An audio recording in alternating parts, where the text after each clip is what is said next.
इसके अंदर 1% भी गलती नहीं है, क्योंकि सेना तो सरकार के आदेश पे कार्य करती है। क्योंकि इससे पहले भी आपने सेना का शौर्य देख सके, कारगिल युद्ध हो, चाहे 71 का युद्ध हो, 65 का युद्ध हो, इसके सेना का शौर्य तो पॉलिटिकल हल निकालना है। बिल्कुल पॉलिटिकल हल। आर्मी की इसमें 1% भी गलती नहीं है। ये जो देश के सत्ता में जो दिल्ली में बैठे लोग हैं, इनकी कमियां हैं कि इन्होंने समय रहते हुए उस मुद्दे पे कोई ध्यान नहीं दिया और आज ये मुंह छुपा रहे हैं उस चीज की। इनकी गलती है। आर्मी हर पल पल की खबर दिल्ली को देता है। आर्मी का काम है, अगर दी बॉर्डर पे कोई भी मूवमेंट है तो उसका पीछे वो अपने हेडक्वार्टर को देता है, हेडक्वार्टर दिल्ली को देता है। क्योंकि हम सर्विस में तो हम भी यही करते, पल पल की खबरें देता है। लेकिन दिल्ली में जो निकम्मे लोग बैठे रहते हैं वो उसके रिप्लाई नहीं देते, जिसका खामियाजा आज हमारे 20 जवानों की शहादत से भुगतना पड़ा। और चाइना कोई आज से नहीं कर रहा, काफी सालों से कर रहा है। पहले भी हमारी कितनी जमीन कब्जा किया हुआ है। और चाइना कभी भी भारत के साथ युद्ध नहीं चाहेगा। शायद जनता को ये नहीं पता हो, लेकिन मैं क्लियर कहना चाहता हूँ कि कभी भी चाइना युद्ध नहीं कर सकता भारत के साथ, क्योंकि उसे रिजांगला का युद्ध याद है। चाइना के सैनिक नहीं लड़ सकते हमारे साथ, क्योंकि हमारे की जो आपने बात की, क्योंकि आज हम जिस इलाके में मौजूद है, यहीं के सैनिक जो है सबसे ज्यादा शहीद हुए थे और वो सबसे बड़ी लड़ाई भी मानी जाती है। बिल्कुल सबसे बड़ा युद्ध था। एक ने मल्लयुद्ध के 10-10 को मारा था। आज मोदी जी ने कहा कि जो है हमारी जो शहीदों का बलिदान है व्यर्थ नहीं जाएगा। नहीं, खाली कहने से तो पुलवामा में भी किया था इन्होंने। पुलवामा में भी कहा था कि पुलवामा के नाम पे वोट भी मांगा था।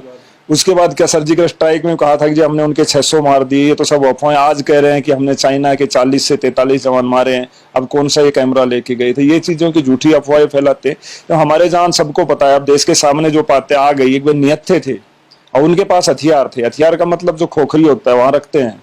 हमारे जवानों को भी कम से कम अलाउ करना चाहिए था आपको। उनके पास डंडे भी थे, लोहे की रोड भी थी, उनके पास तो हथियार थे, लेकिन फिर भी जवान उनसे लड़े। सबसे बड़ी चीज इसमें देखने की बात यह है कि एक कर्नल मारा जाता है।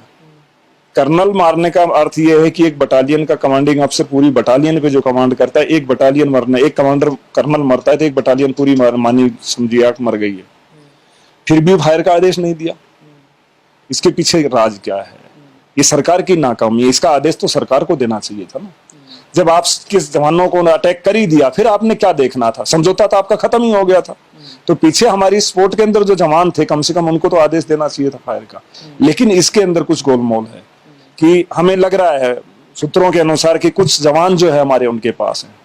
आज जो है 10 जवान हो छोड़ा गया है चाइना की तरफ से, रिहा और भी हैं हमारे। अब तक कहा जा रहा था कि कोई भी हमारा जवान चाइना की गिरफ्त में नहीं है। फायर ना, जैसे देश के बहुत से लोग इस चीज के ऊपर डिबेट कर रहे हैं, पूछ रहे हैं कि भाई फायर क्यों नहीं किया। फायर इसी स्थिति में नहीं किया जाता कि हमारे जवान अगर भी उनके पास कैप्चर है तो वो उनको नुकसान पहुंचाएंगे। तो हमारे जवानों को बचाने के लिए ये थोड़ा साइलेंट रहना पड़ता है, फायर नहीं करते। यही वजह होती है। ये स्थिति देश के सामने साफ करनी चाहिए इनको। अब भाई ऐसे ऐसे हमारे जवान जो है उन्होंने कैप्चर कर लिया। कुछ छुपाया जा रहा है? नहीं, ये तो लग नहीं रहा, सत्य है, इसमें कोई दो राय नहीं, सत्य है। और जो जवान जो दिखा रहे हैं, जो 20 जवान मरे हैं, इनकी भी संख्या आप देखेंगे ज्यादा निकलेगी आपके सामने। 27 के करीब तकरीबन जो है हमारी जो शहादत है 27 के करीब है। और हमारे 17 के करीब जवान आज आप कह रहे हो, मैं तो नहीं सुना है, हो सकता है 10 जवान रिटर्न किए हैं तो और भी है। 17 के करीब जो हमारे पास जो डिटेल है, जो फौज की तरफ से 17 के करीब उन्होंने कैप्चर किए थे। तो उसकी वजह से हो सकता है फायर ना किया। लेकिन मुझे बड़ा अजीब लगा पहली बार कि आज तक टीवी चैनल के ऊपर एंकर जो है वो सेना की गलती बता रहे हैं। तो कह रहे हैं कि सेना का काम है पेट्रोलिंग करना, इसमें सरकार की कोई गलती नहीं है। तो जब सर्जिकल स्ट्राइक किया तब तो मोदी जी का नाम है कि मोदी ने सर्जिकल स्ट्राइक किया। और जब सेना की जब शहादत हो जाती है तब सेना को बदनामी देते। भाई ये सारी कानून व्यवस्था सब कुछ सेना का काम है। लड़ना वो तो लड़ेगी, आप आदेश दीजिए, वो तो तैयार है। आप चाइना आप आदेश दीजिए, चाइना के अंदर कल ही 10 किलोमीटर 50 किलोमीटर अंदर घुसने को तैयार है। वो अपनी जान की परवाह नहीं करता, क्योंकि सेना, मैंने बार बार कहा है, सेना तिरंगे के नीचे कसम खाती है और मोदी जी नागपुर के झंडे के नीचे कसम खाया। तो ये फर्क है, नागपुर के झंडे का और तिरंगे का सम्मान का बहुत ज्यादा फर्क है। तो इस तरह की मोदी जी को बचाने के लिए टीवी चैनल, जो मोदी चैनल जो लगे हुए हैं, ये गलत नीति है। पूरे देश को इसका विरोध करना चाहिए। दूसरी बात, अभी लोगों को उलझाया हुआ है कि आप चाइना का सामान का बहिष्कार कीजिए, चाइना का सामान का बहिष्कार कीजिए। मोदी जी के एक मंत्री है रामदास अठावले, उन्होंने तक यहाँ तक कहा कि चाइनीज जो खाना है उसका बहिष्कार कीजिए। ये कौन सा तर्क हुआ? क्योंकि जो भी चाइनीज फूड यहाँ पे बनता है तो हमारे यहीं के लोग हैं, उससे चाइना की अर्थव्यवस्था का क्या लेना देना? मैं ये कहता हूँ, देश के गृह मंत्री हैं, उसके लड़के बीसीसीआई के अध्यक्ष, उनको बोलिए कि सबसे पहले जो वीवो का कॉन्ट्रैक्ट है कितना 441 करोड़ कितने का है, उसको आप रद्द करके दिखा दीजिए। आपने जितने टेंडर चाइना को दे दीजिए वो आप रद्द कर दीजिए। आम जनता तो कर देगी, ऐसा कुछ नहीं है, आम जनता तैयार है। आप कहें सरकार पहले बहिष्कार करे, सरकार को करना चाहिए, जनता बाद में। जनता तो तैयार है, जनता तो अभी भी कर रही है। आपने देखा हो बहुत से लोगों ने ऐप वगैरह भी डिलीट किए, आप देखेंगे यूजर कम हुए हैं। जनता तो कर रही है, लेकिन सरकार क्या कर रही है? सरकार तो उनके राष्ट्रपति को बिठा के झूला झुला रही है, कभी चाय पिला रही है उनको। मोदी जी जिस जिस देश में गए आप देखिए, पहले पाकिस्तान में बिरयानी खाएगा, उसने पीठ में छुरा घोंपा, फिर चाइना को, जबकि मुझे अच्छे से याद है माननीय नेताजी जो मुलायम सिंह डिफेंस मिनिस्टर, उसके बाद भी उनके बयान संसद का मुझे आज भी याद है, उन्होंने बार बार सरकार को चेताया था कि चाइना हमारा सबसे बड़ा दुश्मन है, चाइना पे हम विश्वास ना करें। जितने भी बुद्धिजीवी लोग हैं हर बार चेता रहे हैं कि नहीं, चाइना हमारा सबसे बड़ा दुश्मन है, लेकिन फिर भी चाइना जैसे देश से पटेल की मूर्ति मंगवा रहे हो आप बनवा के, क्या बात में नहीं बन सकती? तो सरकार को सबसे पहले इसका बहिष्कार करना चाहिए। आर्थिक अगर चोट हम चाइना को पहुंचाते हैं तो ये बहुत बड़ी चीज है। और रही बात युद्ध की, तो देखो आज की सिचुएशन में युद्ध में कोई फायदा नहीं है, मैं तो ये कहता हूँ नुकसान ही है। लेकिन उसका अर्थ ये नहीं, उसका अर्थ ये नहीं है कि आप उसका जवाब ना दें। उसका जवाब तो आप दे सकते हैं, शहादत का बदला ले सकते हैं। जैसे आपने पाकिस्तान से आप कह रहे हो कि हमने लिया, तो अब चाइना से भी लीजिए आप। इस पे आप चुप क्यों है, मौन क्यों है? और सबसे बड़ी दुखद बात तो ये है कि देखो, सबसे बड़ी दुखद बात ये है कि शहादत होने के बाद भी एक प्रधानमंत्री जो कि छोटे छोटे गुंडा और माफिया के मरने पे ट्वीट करते हैं, इतने जवानों की शहादत के ऊपर उन्होंने एक ट्वीट तक नहीं किया। विदेश मंत्री ट्वीट कर रहे हैं, 75 ट्वीट किए, लेकिन उन्होंने कहीं चाइना का नाम नहीं लिखा। विदेश मंत्री पहले कहते हैं, विदेश मंत्री के बयान बार बार कहते हैं कि नहीं सेना के पास हथियार नहीं थे, लेकिन कल वो अपने बयान में कह उनके पास हथियार थे। देश के विदेश मंत्री को यही नहीं पता कि समझौता क्या है। जो है नाम नहीं लिया, उसको लेकर राहुल गांधी ने भी निशाना साधा कि आप चाइना का नाम ले क्यों नहीं रहे। भाई क्या इनको क्या डर है? चाइना इनको क्या दिया? पार्टी में फंड तो नहीं दे रखा कहीं बहुत ज्यादा? इनके पास जो है कहीं इनका व्यापार में समझौता चाइना से तो नहीं है। और दूसरा, ये हमला होना, जब भी हमले, पुलवामा हमला चुनाव के समय हुआ, ये हमला होना, चुनाव का बिहार का दौर है चुनाव, और बिहार रेजिमेंट का वहां होना, तो इसके अंदर राजनीतिक बू तो जरूर आती है। तो इसकी निष्पक्ष जांच जरूर होनी चाहिए कि हमारे जवानों की शहादत, जब भी चुनाव आएगा हमारे जवानों की शहादत ऐसी होती रहेगी क्या? पुलवामा भूला ही नहीं था देश, पुलवामा जो नरसंहार हुआ था, ये उससे बड़ा नरसंहार है। अगर ये जवान कोई युद्ध में मरता है तो उसे शौर्य प्राप्त होता है, लेकिन ये तो धोखे से मारे गए हैं, रात के अंधेरे में धोखे से, किस प्रकार से, और लाठी डंडों से। अब ये सोचिए कैसे तड़फा तड़फा के उनको मारा गया होगा। तो ये तो बहुत ही शर्मनाक बात है। सरकार को इसके ऊपर ठोस कदम उठाने चाहिए, राजनीति बंद करके।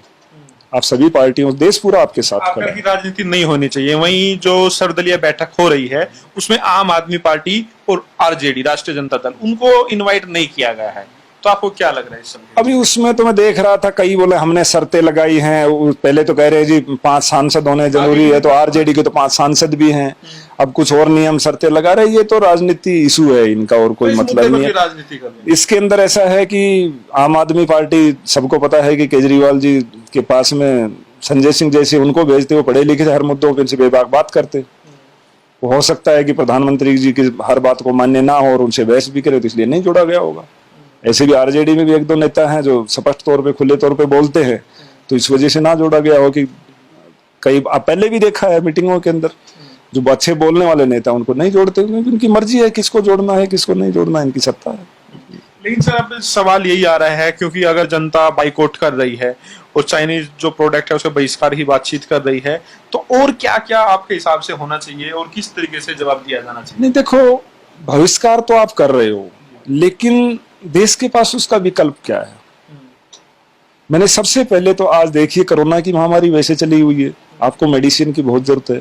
जितने आपके ऑपरेशनली इक्विपमेंट जितना बनता है वो चाइना से आता है, टोटल का टोटल चाइना से आते हैं। यहाँ तक कि आपकी टेस्ट किट भी चाइना से। आत्मनिर्भर भारत की तो बात कर रहे हैं मोदी जी। आत्मनिर्भर भारत तो मजदूर तो आत्मनिर्भर ही है। आत्मनिर्भर इसीलिए तो पैदल चला गया, वो दिल्ली से बेचारा बिहार तक, यूपी तक आत्मनिर्भर था, इसलिए पैदल चला गया। आत्मनिर्भर की तो ये नए नए लाते हैं। आत्मनिर्भर तो हम है ही, तो सरकार से कोई मदद ही नहीं मिल रही, भूखे मर रहे हो, तो आप आत्मनिर्भर तो अपने आप ही हो। मेडिसिन का 70% हिस्सा चाइना से आता है। जो 30% जो मैन्युफैक्चरिंग हिंदुस्तान के अंदर होती है, उसका रॉ मटेरियल भी चाइना से आता है। तो आप बताइए क्या बहिष्कार करोगे आप? पहले अपने आप को तैयार कीजिए। अपने देश के अंदर उद्योग धंधे वो तो आपने लगाया नहीं, वो भी चाइना को टेंडर दे रहे। रेलवे के टेंडर आपने चाइना को दिए हैं, अभी कुछ दिन पहले ही तो दिए हैं। अभी शायद कोलके में क्या हुआ मुझे नहीं पता। हाँ, अभी कुछ दिन पहले 1142 करोड़ रुपए का वो भी दिया गया। तो सारे टेंडर चाइना को तो दे रहे हैं, पब्लिक को कह रहे हैं हर चीज में। जैसे कोरोना महामारी में कहा था ना कि वही हिसाब हो गया कि सरकार तो सिर्फ ताली और थाली बजवाने के ऊपर, करना तो कुछ है नहीं। आत्मनिर्भर का नारा दे दिया आपने लास्ट में बस। अभी सर आपने कहा कि इस पूरे मुद्दे को लेकर राजनीति नहीं होनी चाहिए, क्योंकि पहले देखा गया जब यूपीए की सरकार थी उस दौरान जो बीजेपी के जो बड़े बड़े नेता थे वो लगातार सवाल उठाते रहे हैं इस पूरे मुद्दे को लेकर। जब भी चाइना को लेकर कुछ बात होती तो हमेशा सवाल उठाते रहे हैं। लेकिन अब अगर कोई विपक्ष का नेता आवाज उठाए तो उसको सीधा देशद्रोही कहा जा रहा है। अगर कोई मोदी जी से सवाल पूछ रहा है तो उसको कहा जा रहा है तो देश से खिलाफ है। तो इसको आप कैसे देख रहे हैं? नहीं, ये तो हर व्यक्ति को देशद्रोही कहते हैं, जबकि सबसे बड़े देशद्रोही ये हैं। इनके तो प्रमाण हैं। मोदी जी किससे आते हैं? आरएसएस से आते हैं। और आरएसएस के प्रमाण है, जब देश आजादी की लड़ाई लग रहा था तब ये लोग अंग्रेजों के साथ थे। इन्हीं की सरकार के दौरान जब वाजपेयी प्रधानमंत्री थे तब कारगिल हुआ, इन्हीं के दौरान हुआ। आज ये चाइना का मामला इनकी भी सरकार के होता है। ये तो देशद्रोही, जो कोई व्यक्ति जब खुद चोर होता है तो उसको डर होता है। ये देशद्रोही तो खुद है। जितने सत्ता में बैठे सारे डॉन माफिया जितने हैं, जितने बलात्कारी हैं, बड़े बड़े कॉर्पोरेट घराने के सारे तो आज बीजेपी की सत्ता में बैठे। और जब ये गुजरात के मुख्यमंत्री थे, जब चाइना के मामले पे आपने खुद मोदी जी के भाषण सारे सुन लीजिए, कितने चिल्ला चिल्ला के बोलते थे। आज क्यों बोलती बंद है? क्यों नहीं कहते? ला ला करके बात करने वाली बात थी। और ये भी कहा गया कि हम ना ही तो आंख झुकाएंगे ना ही दिखाएंगे, हम आंख से आंख मिलाकर बात करेंगे। विदेश नीति को लेकर जब सवाल पूछा गया, वो तो सिर्फ झूला, वहां के राष्ट्रपति को जो बिठा के झूला झुला रहे थे उस टाइम देखना था ना इनको, कि आंख मिला के बात करे, उसका खामियाजा क्या भुगतेंगे। नेपाल जी, शर्म की बात तो ये नेपाल जैसा जैसे भारत की खाता है। नेपाल के लोग इंडियन आर्मी में भर्ती होते हैं, पैरामिलिट्री में भर्ती होते हैं। यहाँ हर जगह आपको कोई न कोई नेपाली मिल जाएगा। वही तुम्हें आंख दिखा रहा है और उसने अपना अलग से नक्शा बना लिया और अपने हिस्से को अपने में दिखा रहा है और आप कुछ नहीं कर पाए। आप क्या किया इन्होंने अभी तक? नेपाल के ऊपर ही क्या किया? चाइना तो इनसे बस की बात नहीं है, लेकिन इन्होंने बता दें नेपाल के ऊपर क्या किया। तो हर नीतियों में ये फैल रहे हैं। कहीं भी देख लीजिए, चाहे देश के अंदर की देख लीजिए, चाहे पड़ोसी देशों से। जितने भी पड़ोसी देश हैं, इनके किसी से कोई अच्छे संबंध नहीं। अगर हर पड़ोसी से आप लड़ाई झगड़ा करते रहोगे तो आप कैसे भारत को आगे ले जाएंगे? तो अब क्या कुछ डिमांड है एक फौजी के तौर पर, आप क्या कहना चाहेंगे? नहीं, सबसे पहले तो चाइना को इसका जवाब देना बहुत जरूरी है। चाइना की ये हिमाकत और जिस प्रकार से जो नरसंहार किया, इसका जवाब तो उनको बहुत जरूरी है देना। चाइना को अंदर किसी भी तरीके से दे आप। उसके तरीके बहुत हो सकते हैं, बहुत के आप फाइनेंशियली तरीके से उसे चोट भी कर सकते हैं, या आप उससे, जैसे उसने हमारे ऊपर घात किया तो क्या हम क्यों नहीं कर सकते? हम भी कर सकते हैं। तो हमारे भी सैनिकों को आदेश दीजिए कि आप भी इसी प्रकार से घात कीजिए, और सैनिक तैयार है करने के लिए। लेकिन सेना को आप आदेश तो दे, या चाइना माफी मांगे इस चीज के लिए, कबूल करे कि हाँ हमारे, तो वो तो मानने को भी तैयार नहीं है। वो तो कह रहा है कि भारत हमारे इलाके में घुसा है, हमारे इलाके में घुसकर कुछ नहीं इसका जवाब। तो इसके लिए माकूल जवाब देना चाहिए। और जिस चाइना का जो बहिष्कार जो कहने की जो बात कर रहे हैं, तो पहले सरकार करे, सरकार पहले करे। कुछ लोग तो है मोदी जी का इस्तीफा मांग रहे हैं, तो क्या आपको लग रहा है ये चीज जायज है? नहीं, मोदी जी को जब कुछ कर ही नहीं रहे तो ऐसे मुखिया का तो कोई काम है नहीं। मैं तो कहता हूँ उसको पहले ही इस्तीफा दे देना चाहिए था। जिस प्रकार से कोरोना के इसमें झोंक दिया देश को, अब चाइना का आ गया, तो इनको तो बहुत पहले दे देना चाहिए। कोई अच्छा पढ़ा लिखा व्यक्ति हो तो कम से कम इस देश को चला दे, वरना देश तो बर्बाद होगी। क्योंकि आज देश के युवाओं की कंडीशन क्या है आप देख लीजिए, बहुत बुरी हालत सिचुएशन में जा रहा है। और ये जो नेपाल, मेरा अपना मत है, जो नेपाल जो भारत से भटक रहा है उसकी वजह है क्योंकि भारत बर्बादी की कंडीशन पे जा रखा है। भारत की आर्थिक व्यवस्था बहुत खराब है। जीडीपी भारत की आप देख रहे हो। जब नेपाल को चाहिए पैसा, क्योंकि गरीब देश है, उसको मदद चाहिए। जब उसे लग रहा है कि भारत से तो कुछ नहीं मिलने वाला, भारत का खुद की सिचुएशन ये, आज वो नेपाल चाइना की गोद में इसलिए जाके बैठ रहा है। जब भारत उसकी मदद करता था, भारत के साथ था।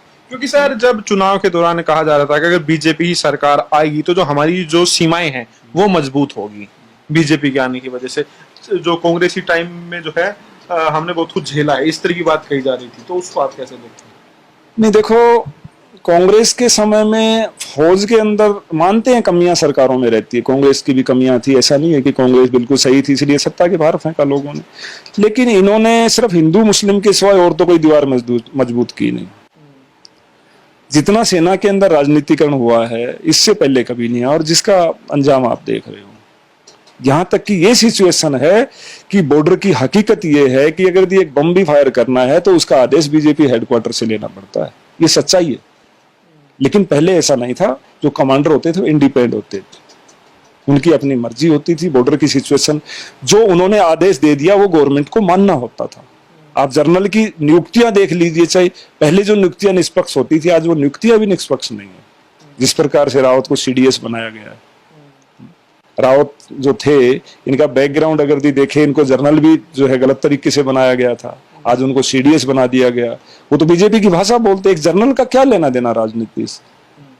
चलिए ठीक है। ये थे मेरे साथ तेज बहादुर जी, जिनसे हमने बातचीत की है, जो वर्तमान स्थिति जो पैदा हुई है, जो संघर्ष हुआ था भारत और चीन सेना के बीच में, उसको लेकर बातचीत की है। साफ तौर से तेज बहादुर जी का कहना है कि एक माकूल जवाब जो है चाइना को मिलना चाहिए, जिस तरह की हिमाकत चीन ही तरफ से की गई है। Arun Kumar, times express.